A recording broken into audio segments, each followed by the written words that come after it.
మీ ఆప్కి అదాలత్లో అస్సాం ముఖ్యమంత్రి గారు హిమంత బిశ్వా శర్మ గారి మీద ఉన్న ఆరోపణ ఈయన మతపరమైన వాదనని ఆదరించేవారు. హిమంత గారు, మీరు అస్సాంకి ఒక పెద్ద లీడర్, బద్రుద్దీన్ అజ్మల్ సాబ్. ఆయన ఏమంటున్నారంటే హిమంత బిశ్వ శర్మ ఇస్లాములకు శత్రువు. పొద్దున్న లేచిన వెంటనే మొదటిగా ఆలోచించేది ముస్లింని ఎలా ఇబ్బంది పెట్టాలన్న విషయాన్ని గురించేనని చెప్తున్నాడు.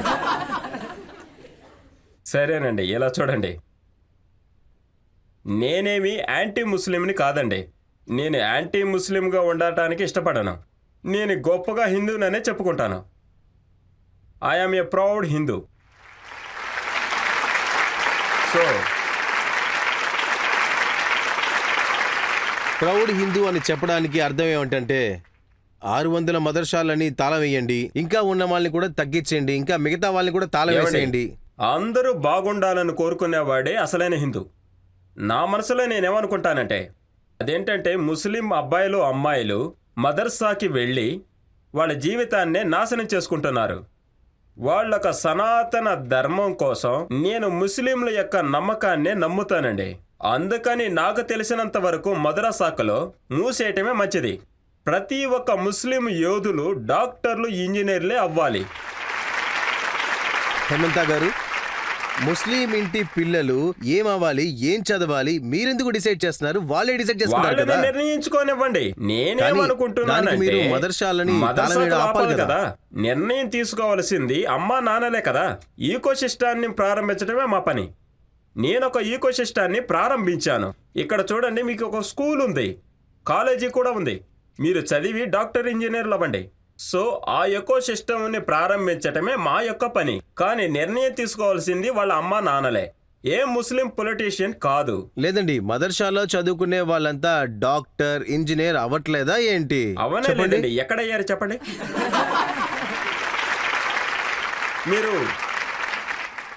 మీరు రీసెంట్ పీరియడ్ లో ఎవరినైనా చూసారా? వాళ్ళు మదర్సాలో చదివి మాటలు విన్నాను. ఆయన ఏం చెప్పారంటే ఆ ఓఎస్సీని మీరు ముస్లిం సముదాయం యొక్క రిప్రజెంట్గా చూడకండి. వాళ్ళు ఎక్కడికి వెళ్ళినా సరే వాళ్ళకి ముస్లింలే ఓటు వేయరు.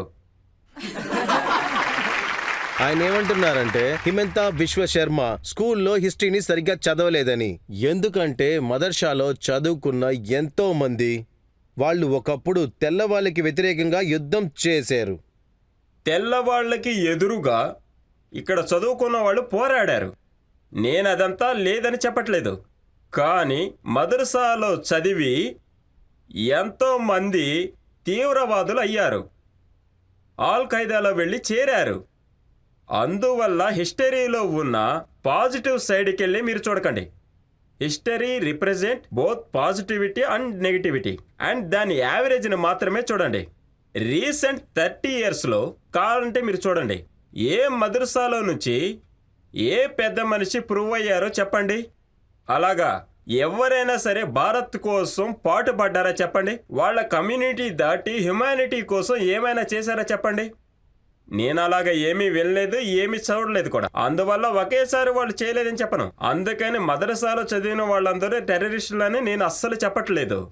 నా పాయింట్ మాత్రం ఒకటేనండి, మదరసాలో చదవటం వల్ల మీ జనరల్ ఎడ్యుకేషన్కి రావాల్సినవన్నీ ఆగిపోతాయి.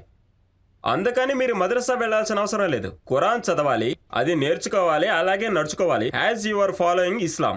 ఇంట్లో చదువుకోండి, మసీదులో ఉన్న ఎకో సిస్టమ్ను మాత్రమే నేర్చుకోండి. కానీ మీ అబ్బాయిలు అమ్మాయిలు డాక్టర్, ఇంజనీర్, డాక్టర్లు అవ్వటానికి ప్రయత్నించండి. You may be his biological parent, కానీ వాళ్ళ జీవితం యొక్క తలుపులు మీరు ఎందుకని ముయ్యాలి? ఒకవేళ ఆ అబ్బాయికి 15 సంవత్సరాల తర్వాత నాన్ థియాజికల్ స్కాలర్ అవ్వాలనుకుంటే తన ఇష్ట ప్రకారం మదరసాలో చదువుకోనివ్వండి. కానీ చిన్న వయసులోనే తన మదరసాకు పంపకండి. తనకు కావాల్సిన ఆప్షన్ ఇవ్వండి. లేదు, మీరేం చెప్తున్నారంటే స్టూడెంట్స్ మంచి చెప్తున్నానని. అలా మంచి చెప్పే మీరు మదర్సాలో చదువుకునే వాళ్ళకి వ్యతిరేకంగా ఎందుకుంటున్నారు? మళ్ళీ ఒక దాని మీద చట్టం వేశారు, పోలీస్ స్టేషన్ రిపోర్ట్ కూడా చేయమని చెప్పారు. చూడండి, ఇప్పుడు ఒక సిచ్యువేషన్ డిమాండ్ అవటం మీరు చూడొచ్చు. ఇప్పుడు మా అస్సాం స్టేట్ లోని మేము ఆల్ ఖైదా మాడ్యూల్ని మేము పట్టుకున్నాం, 54 మాడ్యూల్. ఈ 54 మాడ్యూల్ను బట్టి madrasa teachers is come to out side Assam, వాళ్ళ ఇన్వాల్వ్మెంట్ ఉంది. అందుకనే నేను మదరసా కమిటీకి ఏం చెప్తున్నానంటే బయట నుంచి ఎవరు వచ్చినా కూడా ముందు స్టేషన్లో రిజిస్టర్ చేయండి so that we can do due religion of this character from the other government. కొన్ని సమయాలలో బంగ్లాదేశ్ సిటిజన్ కూడా అస్సాంలో మదర్సాకు వచ్చి పనులు చేస్తున్నారు. ఆల్ ఖైదాని ఎక్కువ చేస్తూ ఉన్నారు. అదే ఆ సముదాయం మొత్తాన్ని ఇబ్బంది పెడుతుంది. అందువల్ల unlike that the impression in out side Assam. అస్సాంలో మేము ప్రజల దగ్గర హోమ్ దగ్గర మాట్లాడిన తర్వాతే ఇలాంటి నిర్ణయాలు తీసుకున్నాం. అందువల్లే అస్సాంలో ఇలాంటి కమ్యూనల్ ప్రాబ్లం లేదు. ముస్లింలు నన్ను గౌరవిస్తారు, ఇష్టపడతారు, మా పనుల్ని ఇష్టపడతారు. అలాగే నేను వాళ్ళని ఇష్టపడుతూ ఉంటాను. వాళ్ళకు మర్యాద ఇస్తారు కానీ ఫ్రీడమ్ ఇవ్వరు అనమాట. 4 పెళ్లిళ్ళు చేసుకునేది మీరు వ్యతిరేకిస్తున్నాను అంటున్నారు. ఖచ్చితంగా ఎదిరిస్తాను, ఖచ్చితంగా ఎదిరిస్తాం. నా యొక్క కూతురు మీ కూతురు లేక నా కూతురు కావచ్చు.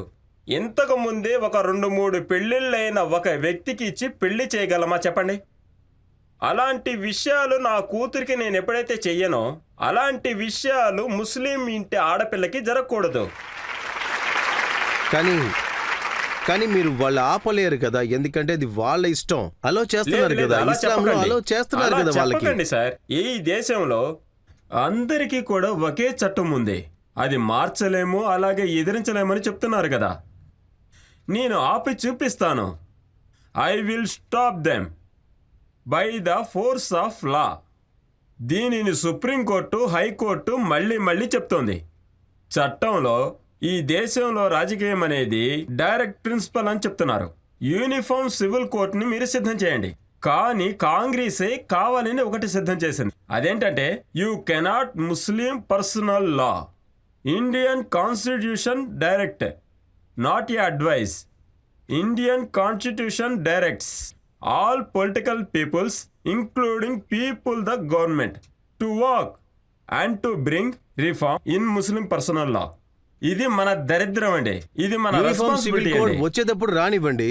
ఈ రోజు వాళ్ళకి అలౌడ్ అండి ఇస్లాంలో. వాళ్ళు ఒకటి చేసుకుంటారు లేకపోతే 4 చేసుకుంటారు. జరిపించాలి. ముస్లిం అమ్మాయిలే ఒప్పుకున్నప్పుడు మనం ఎందుకు అడ్డు? అరే అలాగే ఏ అమ్మాయినా ఒప్పుకుంటుందా? ఆ అమ్మాయిల్ని ఇబ్బంది పెట్టి మరీ ఒప్పిస్తూనూ ఉన్నారు because of some kind of ఫ్రీజం. మీరు అలా చెప్తున్నారు, ఇది ఆడపడుచులకి ఒక డిఫెంటివ్ కాదా? ఇంకోటి మగపిల్లవాడికి మాత్రం 17 సంవత్సరాలు, పెళ్ళాం వయసు చూస్తేనేమో 28 years, 24 years. ఇది వాళ్ళలో ఉన్న సమస్య కదండి, దానిని ఇక్కడ తీసుకొస్తున్నారు. వాళ్ళు మనకు ఓట్లు వేయట్లేదా? లేదు. మనం హిందువుల కోసం మనం ఇలా చూడండి, వాళ్ళు ఏ మినిస్టర్కి ఓటు వేయలేదేంటి? మీరే అలా 2 సొసైటీని తయారు చేశారు. వాళ్ళు చేసేది వాళ్ళు చేయండి అని వదిలేశారు. అదేలా అండి? They are people of India. ఇండియాలో రాజకీయ చట్టాలు 2 లేవు. మీరు అన్ని పనులు అలాగే చేస్తున్నారు. మీరు చైల్డ్ మ్యారేజెస్ ని ఆపుతున్నారు. ఇందులో అజ్మల్ సార్ ఏమంటున్నారంటే ఇందులో 90% ముస్లిం యువకులే. వీళ్ళకి వ్యతిరేకంగానే కేసు వేస్తున్నారు. అలా చైల్డ్ మ్యారేజ్ చేస్తే ఖచ్చితంగా కేసు అవుతుంది. ఇది చట్టం అండి. చట్టాన్ని మీరే నువ్వు వైలేషన్ చేశావంటే, హిందూ వైలేట్ చేస్తే హిందూ అరెస్ట్ అవుతాడు, ముస్లిం వైలెంట్ చేస్తే ముస్లిం అరెస్ట్ అవుతాడు. ఎవరు తప్పు చేసినా కూడా అరెస్ట్ చేస్తారు. అక్కడ రిలీజన్ మనం చూడలేదుగా. అది అజ్మల్ యొక్క పని, ఓఎస్సీ యొక్క పని. వాళ్లే మారుస్తూ ఉంటారు, అది నా పని కాదు. వాళ్ళేం అడ్వైస్ ఇస్తున్నారంటే హిందూ అమ్మాయిలు కూడా చిన్నప్పుడే పెళ్లి చేసేయమని చెప్తున్నారు. ఎందుకంటే ఇప్పుడు కాలం మారిపోయిందంట. తెలుసు కదండి, వాళ్ళు అలాగే చెప్తూ ఉంటారు. అందుకని మీరు చేయమంటారా? హిందువుల అమ్మాయిల్ని ఇవ్వటానికి వాళ్ళకి బుద్ధి ఉంది కదా, అది కూడా ఒక బుద్ధి లేని పని అని మీరు ఒప్పుకుంటారా? వాళ్ళు ఏం అడ్వైజ్ ఇస్తున్నారంటే హిందూ ఆడపిల్లలు కూడా చిన్న వయసులోనే పెళ్లి చేయమంటున్నారు. Do you think they have some regards human value? వాళ్ళు అలా వచ్చి టీవీల్లో మాట్లాడుతూ ఉన్నారు కదా, అందులో నుంచి వాళ్ళు అసలు ఏం అర్థం చేసుకుంటారండి? How day treat girls, how day treat the other genders. అలా కాదు, అలా చూస్తున్నారా? ఇప్పుడు కర్ణాటకలో ఒక పెద్ద సమస్య వచ్చింది. హిజాబ్ వేయకూడదు కాలేజ్లో, స్కూల్స్లో అని చెప్పి రూల్స్ వేశారు, తెలుసు కదా మీకు. ఇలా చూడండి, civilization battle for values continues for many years. ఇప్పుడు ఇది మీ రాజ్యం, మీరు ఆపటానికి ప్రయత్నించండి. మా ప్రభుత్వం వచ్చినప్పుడు మేము దాన్ని ఆపటానికి ప్రయత్నిస్తాం. ధర్మాన్ని మనం ఒకేసారిగా మనం ఆపటం, మార్చటం కుదరదండి. అదేంటంటే మన భారతదేశం యొక్క ప్రజలు సనాతనులు కొన్నిసార్లు ఇంప్రెసివ్ అవుతూ ఉంటారు. ఈ పని ఎందుకు జరుగుతుంది, ఈ పని ఎందుకు జరగట్లేదు? This are long battle. మన దేశ ప్రజలు రాముడి గుడి కట్టడానికి 500 సంవత్సరాలు ఆగారు. ఇప్పుడు హిజాబ్కి ఎదురుగా బ్యాన్ చేద్దామని. Hijab may be ban, school కాదు. Is not a taken hijab. ఇళ్లలో హిజా చేసుకోండి. I am not at all oppose to you religion cultures. మీరు ఇంట్లో, మీరు మార్కెట్కి వెళ్ళేటప్పుడు హిజా చేయాలనుకుంటే ఇది మత సంబంధపరమైనది అనుకుంటున్నారా? మీరు హిజాబ్ పెట్టుకోండి, నాకు ఎటువంటి ఇబ్బందులు లేవు. కానీ స్కూల్లో ఫిజిక్స్ క్లాస్ జరుగుతూ ఉన్నప్పుడు అప్పుడు మీకు హిజా హెల్ప్ చేస్తుందా ఏంటి? అలాగే ఇంకొక క్లాస్ చూడండి. ఇప్పుడు uniform means what's? There is no religion, no no no party. మనం అందరం ఒకే యూనిఫామ్లో వీ విల్ దేర్. అలా ఉన్నప్పుడు why you bring something which is again concept of. So ఇది నేను ఒప్పుకుంటాను. కానీ ఇప్పుడు కూడా నరేంద్ర మోడీయో లేక బీజేపీయో దేశంలో అన్ని ప్రదేశాల్లో కూడా ఇంకా ప్రభుత్వం మారలేదు. The battle for dharma still continues. We are not reach the climax. ఇలా చూడండి. అందువల్ల కొన్నిసార్లు వాళ్ళు, కొన్నిసార్లు మేము, ఇలా జరుగుతూనే ఉంటుంది. కాదు, ఇలాంటి విషయాల ద్వారా తెలియట్లేదా మీరు ఫుల్ గా యాంటీ లేదు ముస్లిం లేదు, అని? ఇలా చూడండి. నాకొచ్చేసి ముస్లిం సమూహం వచ్చేసి నాకు అవార్డు ఇవ్వాలి, ఎందుకంటే నేను ముస్లిం అమ్మాయిల కోసం అంత చేశాను. ఇదిగో చూడండి, నేను ఏం చెప్తున్నానంటే ముస్లిం వీరులు, త్యాగమూర్తులు డాక్టర్లు అవ్వాలని కోరుకుంటున్నాను. నేనేం చెబుతున్నానంటే ముస్లిం అమ్మాయిలకి ఒకే ఒక హస్బెండ్ ఉండాలని కోరుకుంటున్నా. ఇది ముస్లింస్కి ఎదురు చెప్పడమా? హజరత్ ముహమ్మద్ ఏం చెప్పి వెళ్ళారు? అదేంటంటే ఇస్లాంలో హోమోగామి రూల్, పొలిగమి ఈజ్ ఎక్సెప్షన్. సో అల్లా యొక్క ఈ సోల్ మెసెంజర్ అస్ పర్ ఇస్లామిక్ కల్చర్, తను నబీ అండి. నబీ ఏం చెప్తున్నారు? ముస్లింలు మోనోగామి ప్రాక్టీస్ చేయాలని చెప్తున్నారు. కానీ పోలిగామిని కూడా ప్రాక్టీస్ చేయవచ్చు, కానీ దానికి రూల్ ఉంది కదా. You have to take concern from the existing wife and that concern has to be voluntarily. ఇలా జరుగుతుందని అనుకుంటున్నారా? హేమంత్ గారు, మన పొలిటికల్ రూల్స్ అందరికీ హక్కు ఉందని చెప్తుంది. వాళ్ళు వాళ్ళ ధర్మాన్ని ఇది చాలా పాటించాలి. తప్పుడు విషయం వాళ్ళ అండి. ఇష్ట ప్రకారం లేదు, వాళ్ళు. ఇది చాలా తప్పుడు విషయం. సంవిధానం ఇలాంటిది ఏది చెప్పలేదు. దాని గురించే నేను మీతో చెప్పాలనుకుంటున్నాను. Directly principle of the state politics. నేను పొలిటికల్ సైన్స్ స్టూడెంట్ గా ఉన్నాను. భారతీయ రాజకీయ చట్టాన్ని మనం తీసుకురావాలి. మనకు ముందుగానే ఇన్స్ట్రక్షన్ ఇస్తున్నారు, మీరు వెంటనే యూనిఫామ్ చట్టాన్ని మార్చేయండి. అందుకనే మన భారతదేశంలో ఒక కామన్ స్టాండర్డ్ ని ప్రారంభించాలి. And human values and human dignity. మన రాజకీయ ప్రభుత్వాలు ఎప్పటికైనా అయితే మీరు త్వరగా హిందూ రాష్ట్రం చేయాలని చూస్తున్నారు. మన భారతదేశమే హిందూ దేశం అండి. మీరేదో తప్పుగా అర్థం చేసుకుంటున్నారు. భారతదేశంలో ఎవరు హిందూ రాష్ట్రం చేయాల్సిన అవసరం లేదు.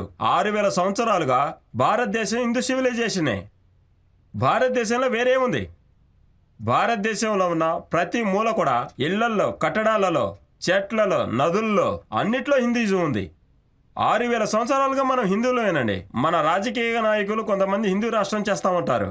అయ్యా, మనం 6000 సంవత్సరాలుగా హిందువులమేనండి. ఇంకా ఎన్ని సంవత్సరాలు అయినా కూడా మన దేశంలో హిందూ సివిలైజేషన్ ఉంటుంది. మనం కొత్తగా ఏమీ తయారు చేయాల్సిన అవసరం లేదు. మన ఋషులు గాని, మునులు గాని హిందూ ధర్మానికి సంబంధించిన అన్ని నిర్ణయాలు కూడా వాళ్ళు సిద్ధం చేసి కానీ వెళ్ళిపోయారు హిందూ అంటే ఒకేసారి. సర్మ ధర్మం మీద విశ్వాసం ఉంచుతాడు. అది నిజమే. That is why I'm speaking. కానీ హేమంత్ గారు, మీరు ఒక కొత్త భారతదేశాన్ని సృష్టిస్తా అంటున్నారు. అందులో బాబర్ పేరు ఉండకూడదు, నిజాం హిస్టరీ ఉండకూడదు అంటున్నారు. ఉండకూడదండి. బాబర్ ఒక ఆక్రమణదారుడు. బాబర్ పేరు ఎక్కడుండాలి? తన ఒక ఆక్రమణదారుడు అంతే. దేశాన్ని నాశనం చేసిన వాడి పేరు ఎందుకు ఉండాలి? దేశాన్ని నాశనం చేసిన వాడి పేరు ఆల్ ఆఫ్ ఫేమ్లో ఎందుకు ఉండాలి? మీరు పేరు చెప్తున్నారు కదా. ఏపీజే అబ్దుల్ కలాం గారిని మేము ఎప్పుడు గౌరవిస్తాం. మేము ముస్లిమ్స్ని వేరు చేర్చట్లేదు, మాకు ఏ ప్రాబ్లం లేదు. APJ Abdul Kalam the worship by millions of Indians everyday is our idol. There are any Muslims figure in our countries who ordinary Indian worship every day. But బాబర్ని తప్పుగా మాట్లాడొద్దు అన్నారంటే అతను ఆక్రమణదారుడు. చూడండి, అజ్మల్ సార్ ఉన్నారు కదా, అతను చాలా మంచి విషయాలు చెప్పారు. ఏంటంటే మోదీ గారు ఏం ఆశపడుతున్నారంటే మన దేశంలో ఉన్న ముస్లింస్ తనకే ఓటు వెయ్యాలని ఆశపడుతున్నారు. కానీ ఈ హేమంత్, యోగి ఆదిత్యనాథ్ వీళ్ళిద్దరూ ముస్లింస్ ని విడదీయడానికి చూస్తున్నారు. ఇన్ మై కేస్ మేము ఇప్పుడు చేసేది 10 సంవత్సరాల తర్వాత చూడండి, 15 సంవత్సరాల తర్వాత చూడండి, 20 సంవత్సరాల తర్వాత చూడండి. ఖచ్చితంగా ఒకరోజు ముస్లిమ్స్ కూడా బీజేపీకి ఓటేస్తారు. ముఖ్యంగా ముస్లిం ఆడవాళ్ళు. ముస్లిం ఆడవాళ్ళు వేరే ఎవ్వరికి ఓటేయరు. Let this battle continues for 20 years. ఒక్కసారి ముస్లిం ఆడవాళ్ళకి స్వాతంత్రాన్ని, హక్కుని ఇచ్చి చూడండి. తలాక్ నుంచి విడుదల, పోలిగమీ నుంచి ముక్తి, చదువుకోవటానికి గల అర్హత, ఇలాంటి అన్ని ఈకో సిస్టమ్ వాళ్ళకి దొరికిందంటే బీజేపీ కోర్ ఓటింగే ముస్లిం ఆడవాళ్ళు అవుతారు. హిమంత బిశ్వ శర్మకి యోగి ఆదిత్యనాథ్ కి ఒక పోటీ ప్రారంభమయ్యింది. ఇద్దరిలో ఎవరు పెద్ద హిందూ ఇలా అని. చూడండి, ఇలా చూడండి, నేను మీకు ఒకే విషయం చెప్తానండి. యోగి గారు చాలా పెద్ద లీడర్. ఆయనకి నాకు అంత పెద్ద కంపారిజన్ లేదు. నేను ఒక చిన్న రాష్ట్రం నుంచి వచ్చాను. యూపీ ఎక్కడ, అస్సాం ఎక్కడ, ఇద్దరిని కూడా కంపేర్ చేయలేరు. దాని గురించి వదిలేయండి. అస్సాంలో కొన్ని చేయాలని నిర్ణయించుకున్నాను, కానీ అవి తప్పకుండా చేస్తాను.